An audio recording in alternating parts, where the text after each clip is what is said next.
day 15. Pasensya na kayo, medyo madumi yung kwarto ko. Naglaba kasi ako ng isang araw. Marami tayong gagawin ngayong araw na to.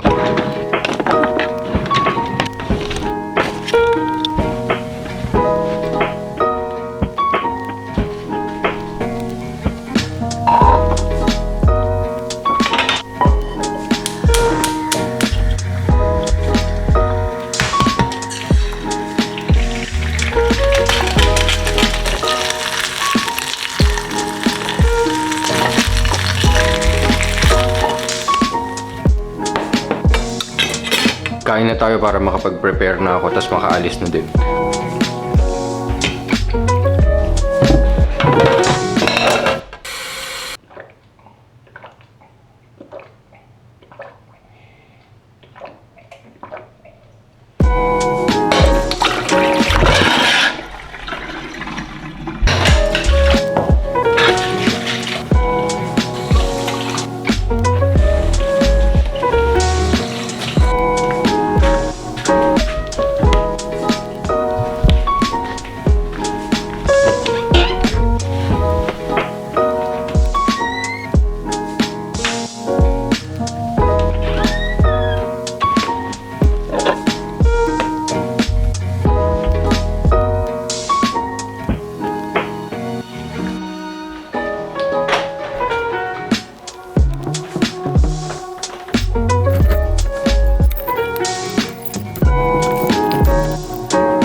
So, andito na ako sa bahay. Bumili ako ng sausage roll.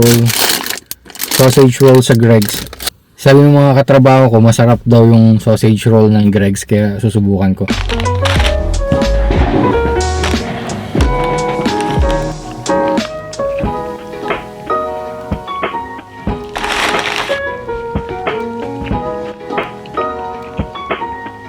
Masarap siya. Pero kulang sa akin yung dalawa. So, £1.25 yata ang isa. Hindi ko maalala kung magkano siya. Pero mga ganun lang, £1.25 or £1.75. Something like that. Kain pa tayo ng saging. So, one more viewing and that's it for the day. Pagkatapos nito, magpapahinga na muna ako. Tapos, magluluto ako ng binagoongan.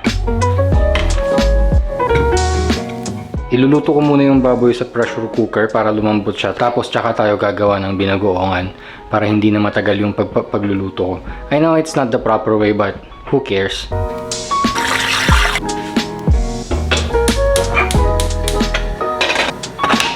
Tapos hihintayin na lang natin na lumabas yung kulay pula dito. Ayan. Ayan. Hihintayin na lang natin na tumunog. Tapos hihinaan na natin yung apoy.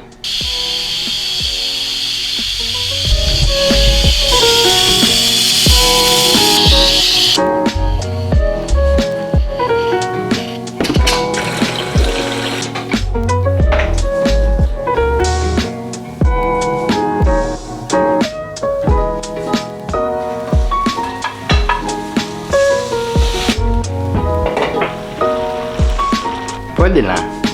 Maanghang nga lang yung alamang na nabili.